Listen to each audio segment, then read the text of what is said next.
Mass Effect is one of my favorite franchises of all time. I'm sure you may have figured it out since on this channel I've done not one, but two different Insanity runs that need to be finished.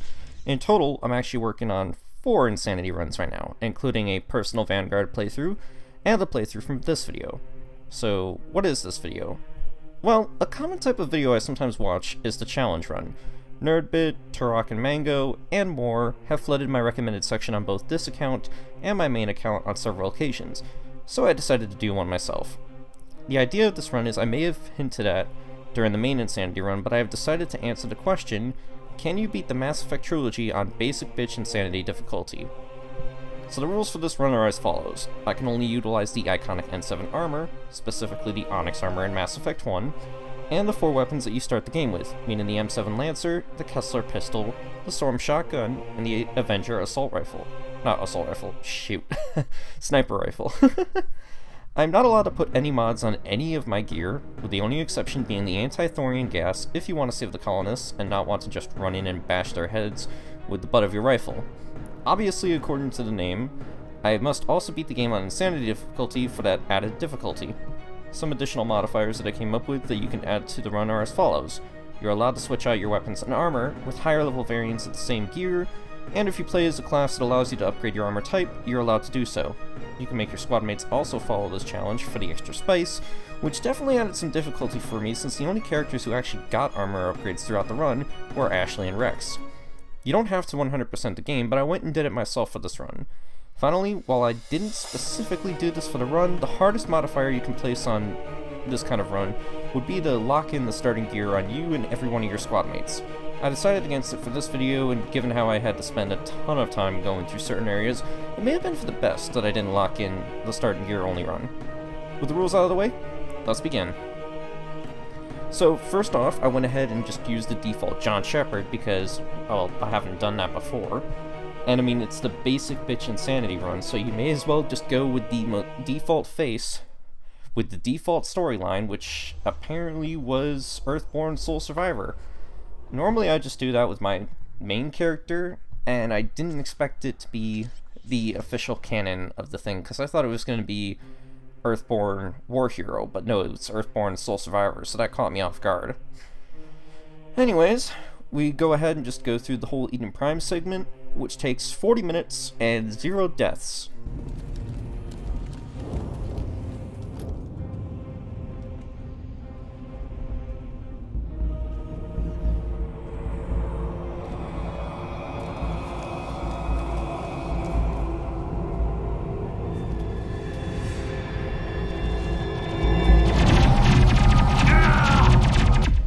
Not a bad start, but then again, on the Legendary Edition it seems like Eden Prime is super easy even on Insanity difficulty.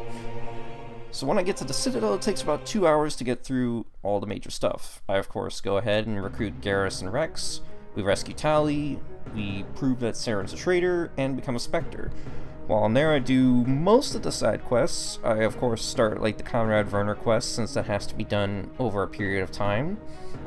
And I get most of the quests done, except for starting the Asari Consort. I decided to do that the next time I visit the Citadel.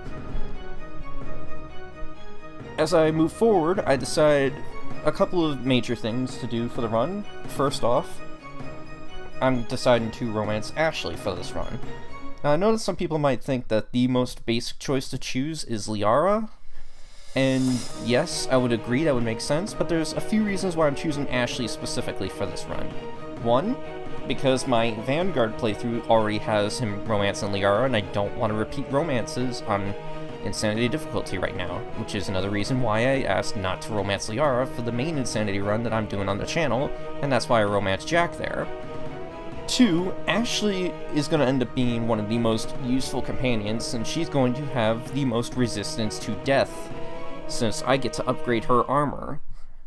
3, one of the most basic choices that a person can make and run obviously would just be to romance a human, because there's plenty of alien romances, but there's also a few human romances too. 4, I haven't actually romanced Ashley yet in a playthrough, and 5, this is just something I decided to do for fun, but I decided to save Liara until almost the very end, just to get her dialogue there where she's become hysterical just for fun. So the first thing I decided to do after becoming a Spectre is to go to Edalis. I went and got Admiral Kahoku's quest after I finished becoming a Spectre, and I figured it would be a very quick and easy run. My time spent on the planet was 11 minutes, and I did not die to the Thresher Maw. Next I went to the MSV Worthington. That took about 8 minutes and 0 deaths, which was pretty good. Next up was Mavigan, and going after the Syndicate there took 21 minutes in total on the whole planet, and I got 0 deaths again. Trevin was going to be a little bit more difficult because you have to deal with husks, and as you guys are going to find out later, husks are the bane of my existence in this playthrough. But during this period in time, we managed to succeed in defeating the husks without a single death. And it only took me 23 minutes to complete the planet in total, including of course the Thresher Maw mini-boss that we could do. On Cleansol, it took 15 minutes to get rid of the other part of the Syndicate branch, and again, 0 deaths, which was very good. The MSV Ontario was probably the quickest quest in the run, since it only took me 4 minutes and 0 deaths. I also literally did not kill anyone, so the 0 deaths really hits home there, because I was just able to run straight through and convince the people to stand down. Zoane is when I finally actually died in this run, though. It took me 21 minutes to complete the planet, and I got 2 deaths trying to defeat the pirates and find the brother.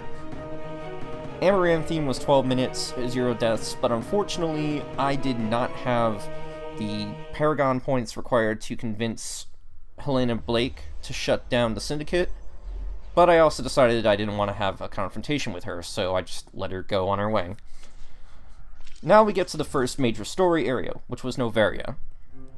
Novaria in total took 2 hours and 24 minutes, and there was also 11 deaths throughout the entire thing. 3 deaths against Kyra Sterling. Well, I hate to say this, but obviously he met someone else. Sterling, please. Yeah, that was the 3rd dumbest thing I've ever said. Wait, what were the first 2?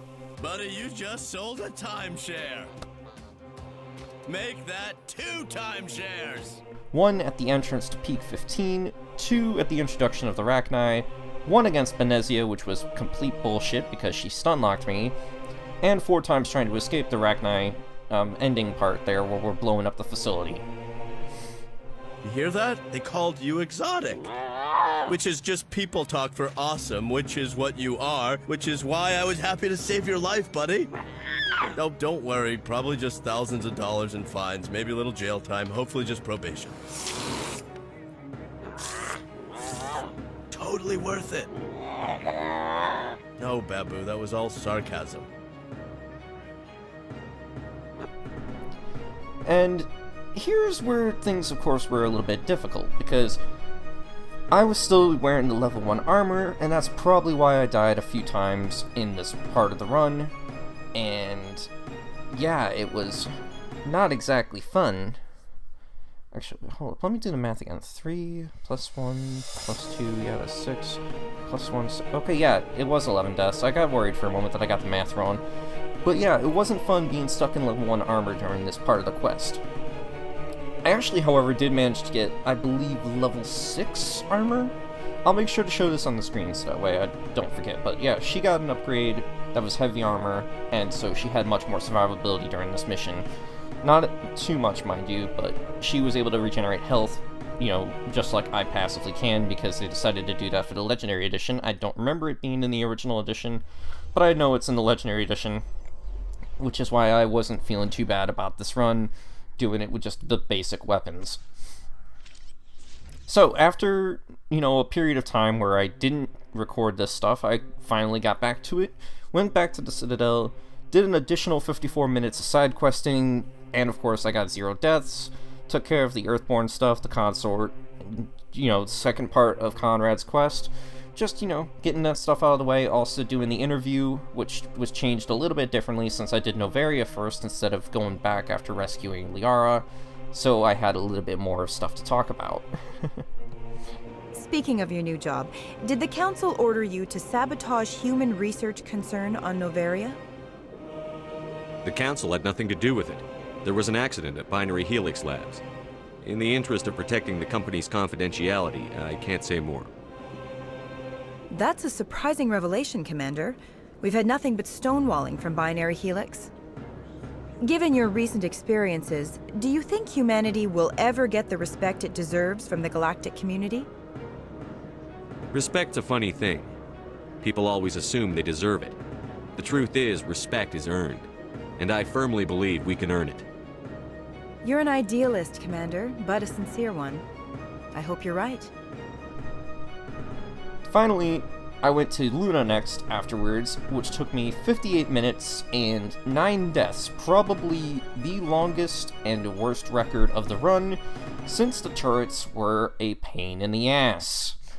The rocket turrets especially were very annoying, so I had to be very careful going up against them. But, you know, with some patience and time, I was able to get through it, and I was able to go ahead and just add more lethality to my weapons, because that's the way I'm going to do this run. Next up was Binthu, which took 37 minutes to clear with 0 deaths. Not too bad. Nephiram was after that, which took 28 minutes, 0 deaths. Ajibenium, 18 minutes, 0 deaths. So yeah, we kept going with the 0 death run for a couple more times, with Ajibenium coming in at 18 minutes, 0 deaths, and Althe, 18 minutes, 0 deaths. Then we reached Nepmos, which, while it's not the worst death run on it, was an hour and 26 minutes. And I'll tell you why, because I was fighting against Arachni, the second worst enemy in this game for me for this run. The Arachni, of course, have long-range and short-range attacks that are very lethal. The long-range being their spit, which that killed me a couple of times trying to escape from Peak 15, and their short-range attacks just do a lot more damage than some of the other people. They are the second worst enemy to me, though, because, well, I'll explain later. However, you know, I also had to split up the thing because I was not save scumming trying to take out all the Arachni in the tunnels, so that ended up chewing out a lot of my time, and I had to split it up between 2 recordings, unfortunately for me. However, ending the Arachni questline there on the unidentified space station took 10 minutes with 0 deaths, which was a refreshing change of pace.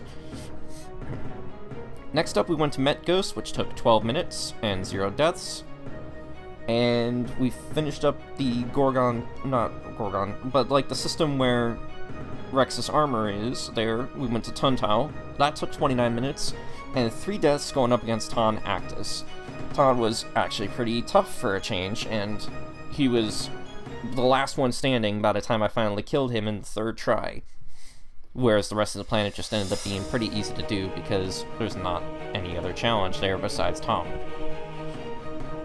Pressrop was next, and it took 18 minutes and obviously 0 deaths since all we were doing was convincing Major Kyle to stand down. The MSV Fideli took 6 minutes with 0 deaths, and yeah, Garrus' quest was obviously pretty easy to complete. The test subjects are just, you know, reskinned, probably not even reskinned, Thorian Creepers, and Thorian Creepers of the 3, like, major cannon fodder enemies there that were pretty tough in this run, they are the easiest. All you have to do, really, is just knock them down and not worry about them spitting in your face. It's pretty easy to avoid when you do that. Antaram took 21 minutes, 0 deaths. Getting Tombs to stand down was fairly easy at this point because I had about 10 points in my persuasion, so I was able to convince him to stand down and let me take Dr. Wayne to trial. I almost forgot his name. After making a quick stop at the shifty-looking cow to offer him tribute, I go to do the quest, Unit C Geth Incursions.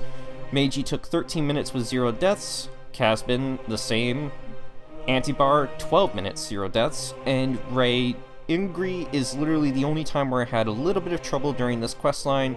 It took 34 minutes with 2 deaths. Sulcrum ended up being 22 minutes, but I managed to not die, so I did pretty good. Obviously, I gave Tally the death data because why not? Probably just a coincidence. Really? You're going with coincidence? Yes, Lana, I'm going with coincidence. And then we go back to the Citadel real quick for a quick 11 minutes, and of course 0 deaths. And we just go ahead and finish up Conrad's questline, so that way it's done. Then I go to Elitania. It takes 18 minutes to complete all the stuff there, including finding the hard drive that the Pyjak stole.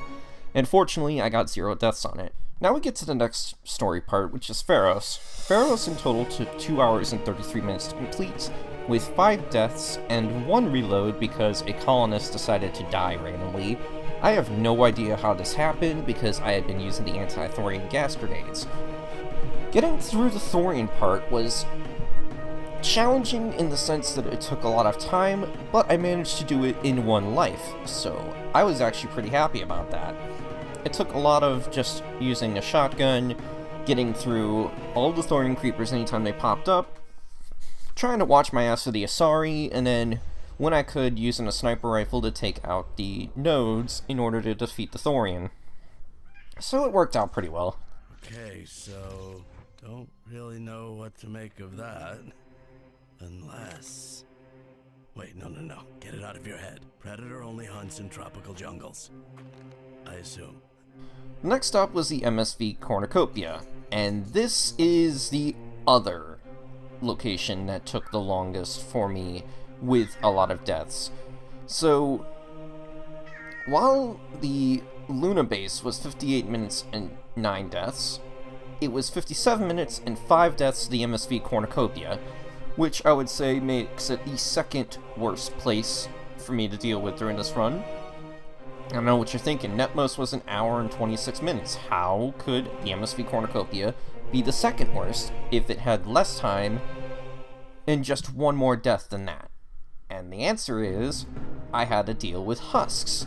Now, husks are normally very easy to deal with in Mass Effect 3 because they are literally just cannon fodder that runs right at you. You just shoot them in the head and they're dead. But in Mass Effect 1 and Mass Effect 2, these things are gonna be bitches.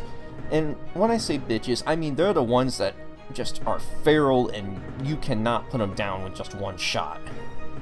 Because in Mass Effect 2, they're going to be armored, but in Mass Effect 1, they have shields, and they have a pulse attack that they send out, which just frickin' blows. Especially since the range is just seriously mental, and I wasn't able to see them do this attack all the time. So it got me 5 times before I was able to get through the entire ship finally.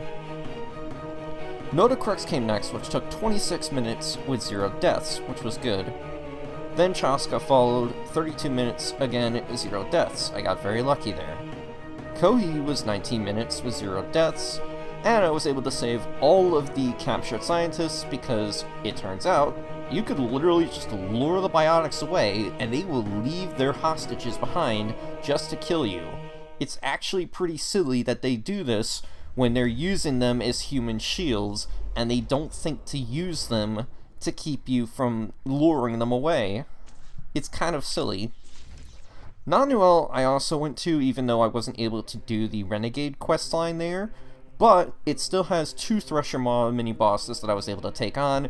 Unfortunately, I did die to one of them, and I think it was the exact same one where I also ended up having to deal with accidentally going too far outside the map, which is another problem with these Thresher Maws. They are literally at the border of the map, and if you go too far while trying to fight them, you get sent all the way back to the beginning, which is quite the distance away from both of them. So it's very annoying to deal with that. Asteroid X-57 was probably the second worst main story mission to deal with, which, yeah, I know it's a DLC mission, but it took me 2 hours and 42 minutes with 4 deaths specifically at one point. The frickin' minefield. Because the Batarians that are guarding the station do not pop out if you are in your vehicle. They will stay inside and make sure that you cannot blow them up.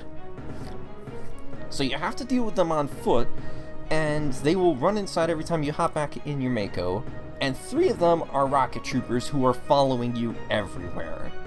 It is seriously messed up how these guys were the ones who were the most challenging to me. But I was able to still get through everything relatively normal as soon as I finished up with them. Though it took me a while, of course, to deal with the people inside because it was mostly drones that kept flying back and forth, and engineers that were just sabotaging my weapons, and it was not a fun time trying to get through that part. But I eventually powered through and was able to take out everyone else at the 3rd station, and then finally at the main station. I almost died at the main station though, trying to disable the bombs, but I was pretty quick about it. You humans.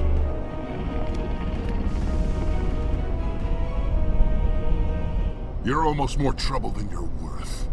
Let the hostages go, and maybe you'll live long enough to explain yourself to the Council. I don't answer to the Council. Or to you. Then I go to Vermeer, and obviously, this one was probably the hardest of the main missions. It took 2 hours and 29 minutes, and I died 8 times. Mainly trying to get into the facility with Caden and Rex after I had already sent Ashley away with the Solarian fire team. And this probably took me a little bit longer too because I forgot to save before I went into the building where you first deal with the indoctrinated, and I got destroyed by, I think, a Geth destroyer. And then I just got stuck trying to get back over to that point. An amazing discovery that I made though that I've never found out about in any of my other runs with this game is that there's actually a secret way into the base that you can take that I didn't know about. I just went and discovered it, and while it looks like it'd be good for a stealth run obviously, I think it would end up affecting Kirihi's chances of survival since you have to activate an alarm, or disable alarms I should say, so that way you can either send them off against Kirihi or disable them so that way you can deal with the enemies inside yourself.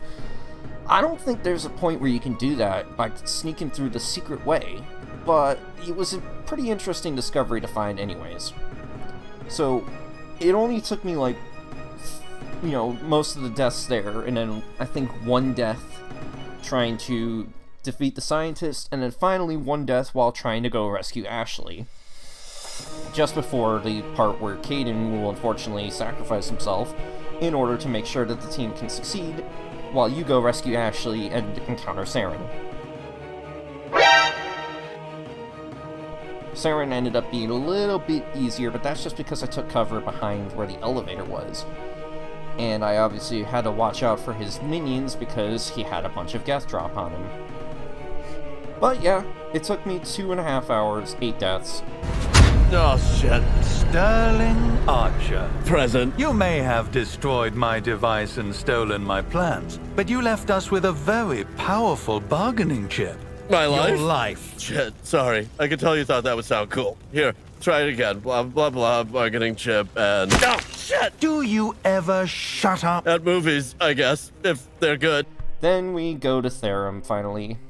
It's literally the second to last thing I do before we go flying off to Ilos. And it took me 37 minutes and 1 death. It was fairly easy, but yeah, there was the 1 death that happened trying to take care of the Geth. It's not the Colossus. What's the name of the smaller ones? I forget. Anyways, that small guy there. But after I took care of that, hearing Liara's dialogue when she's, freaking just losing her sanity is just kind of funny.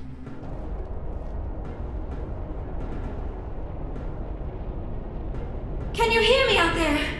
I'm trapped. I need help. Are you real? Oh no, don't be stupid, Liara. Humans do not come here. You're hallucinating. And talking to yourself. Oh, goddess. I am going to die here. I'm real, and I'm getting you out of there. You're oddly lucid for a hallucination. They don't usually claim to be real. Or do they? I guess I wouldn't know. I don't usually hallucinate. At least I don't think I do. My name is Shepard. The Office of Special Tactics and Recon sent me. A Spectre? That's good. What else would I conjure up? A protector figure, yes. Perfect. Comforting. Well, I'll play along. As you can see, I am trapped here. If you're as real as you claim, find a way to get me out. How'd you end up in there? Ah, yes, the figment of my imagination wants me to retrace my steps. See if I can figure out where I went wrong. I was exploring the ruins. When the Geth showed up, I ran in here and activated the defenses. The barrier curtains could protect me. When I turned it on, I must have hit something I wasn't supposed to. I was trapped in here. You must get me out, please. We'll find some way to help you. Of course. What good is a hallucination if it can't offer false hope? Listen, if you're real, find some way past the barrier curtain. Find some way to deal with the Geth. Then use the control panel to release me. If you're not real, leave me alone. I'm tired of talking to myself. Now I am hallucinating that you are inside the tower. I must be getting worse. Earlier I even imagined I heard thunder. We used the mining laser to bore through. You bored through? You're real, aren't you? By the goddess, you're real! I'm sorry. I thought you were a hallucination. I thought I was going mad. Please get me out of here before more Geth show up.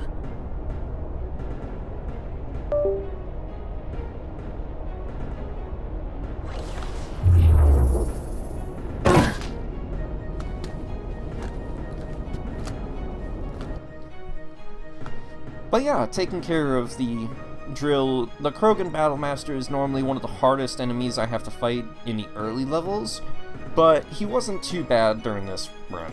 He didn't take me out, so that was good. Then we finally go back to the Citadel real quick. Takes 22 minutes to go through all the cutscenes where Shepard gets told that he's been grounded, then Ashley comes to confess her that she's, willing to do whatever it takes to make Shepard happy. Then they go visit Mr. Saraceno there, who is trying to run for terra firma and everything to get a speaker seat or whatever. I don't really care. I just went and interacted with that because Ashley and dialogue. And I also brought Garrus, but he didn't add dialogue this time. He normally does if you bring him along. I thought the lesson of the First Contact War was that there's other life in the galaxy, and they have opinions too. Perhaps so, Commander. But if aliens feel free to express their opinions at gunpoint, why shouldn't we? We should, but you're looking for a reason. I disagree. We have a backlog of grievances the aliens have ignored, starting with Shanxi. Were you at Shanxi? If not, shut your pie hole. It's not worth getting angry over, Chief. Right. I read you, Skipper. I don't know terra firma's platform. What do you stand for?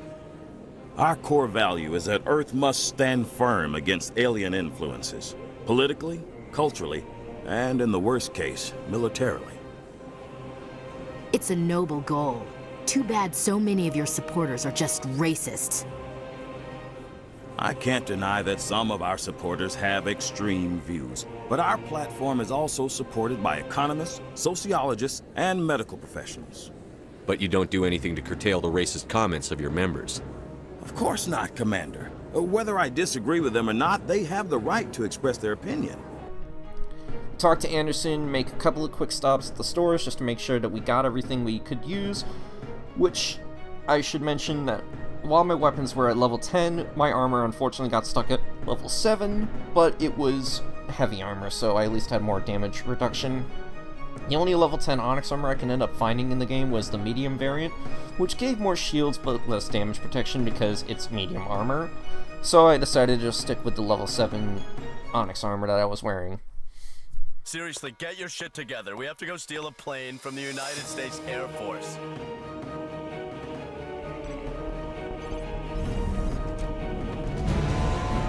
Anderson? What are you doing here? I didn't send... Which, not as hard as I would have thought.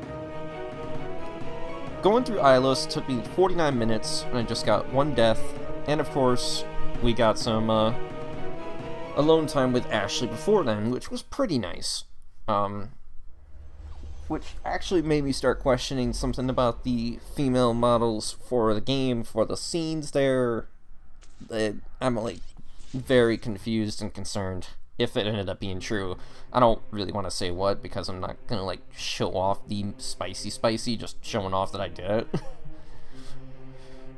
But yeah, Ilos, only one death trying to take care of activating a bunch of the dreadnoughts there in order to have them defeat the Geth for me. But otherwise, though, getting through the place was fairly easy. The final part with the Citadel ended up taking me an hour and 26 minutes, with 9 official deaths. 3 just before I got to the Council Chambers, just taking care of Krogan mostly. But when I get to the Saren boss fight, obviously I don't have to fight him the first time, because I convinced him to himself. Not exactly something we want to be saying, so I might end up censoring that. And then, of course, it took me... At first I thought it was 5, but then when I went through the footage, I guess it was 6. So I guess it took me 6 deaths in order to actually defeat Saren. But when we do, we officially complete the run and answer the obvious question: can you beat Mass Effect with basic bitch insanity mode? But yeah, the overall total of doing these missions was around 28 hours and 40 minutes, and that's me cutting out any extra dialogue I could be having on both the ship and just in general, as well as stopping at stores just to make sure I have the best equipment necessary and possible. And so I'd say that ended up being about a 30-hour run in total, which is fairly standard. I'm sure that there's someone out there who will end up doing so much better than me, and if you do this challenge and do even better than me, definitely let me know, but don't be like too smug about it. But in total, I ended up having 64 deaths, which wasn't as bad as I feared, but not as good as I hoped, which I guess makes sense, because again, there was plenty of places where I just died a lot. Like Pharos, 5 deaths, frickin' Asteroid 57, 4 deaths, which took a lot of time out of my schedule there. Luna, 9 deaths, freaking Netmos, 4 deaths, and trying to get through Rachni, which are pretty tanky enemies. It's a big deal trying to get through this challenge, but I did it, so I'm glad. Like I said, though, overall total doing just missions, it was about 28 hours and 40 minutes, and probably about 30 hours overall, with 64 deaths total. So not too bad, in my opinion. If you guys do end up doing this challenge for yourself and do better, definitely let me know, like, in the comments, and I will definitely watch your video, and I hope that you can add, like, a good spin to your commentary, make this look nice and pretty. And yeah, I will definitely comment if I watch your video. Now, for Mass Effect 2, if you watch this video before I get started, I would like your opinion. Do you think upgrades should be allowed for Mass Effect 2 for this part of the run? And when I say upgrades, I don't mean like, upgrading the base damage of your weapons. That's obviously going to be allowed. I mean upgrading the things like armor piercing for pistols and sniper rifles, adding extra rounds to SMGs and shotguns, those kind of upgrades. Should those be allowed in this run, or should they not? Let me know in the comments below, and I will probably also debate about it with my friends, and I know that Trevor has said that I should definitely do those upgrades since they will help out, especially since you will not be allowed to use ammo powers for Mass Effect 2 and 3 for basic bitch insanity mode. So we will see what they say, and I would like to see what you guys say before I get started on Mass Effect 2 officially. So let me know in the comments. If you've watched this video, thank you so much for watching. You have done me a great service. I hope to, clear Mass Effect 2 and 3 in a much faster manner than I did with Mass Effect 1, because I did take a big period of time between recordings at some point, because I couldn't figure out how to get OBS working with Mass Effect 1, and eventually I was able to figure it out, because I went and bothered to look it up. But yeah, I'm hoping to get Mass Effect 2 done fairly quickly. It'll probably take much longer though, because there's a lot more DLC, there's a lot more missions. there are much tougher enemies. I seriously think Mass Effect 2 is going to be the biggest challenge of the basic bitch insanity run, whereas Mass Effect 3 will likely be far easier, even though I won't be able to do cheats like turning Garrus into the god of war that he is, like I'm doing with my main insanity run. But yeah, we'll have to see. So if you guys have enjoyed though, be sure to do the usual accolades. Like, comment, share, subscribe if you're new, follow me on Twitch if you haven't already, and if you didn't like, dislike's not going to make that much of a difference to me. So thank you all so much for watching, I will see you next time. Peace out, Spartans.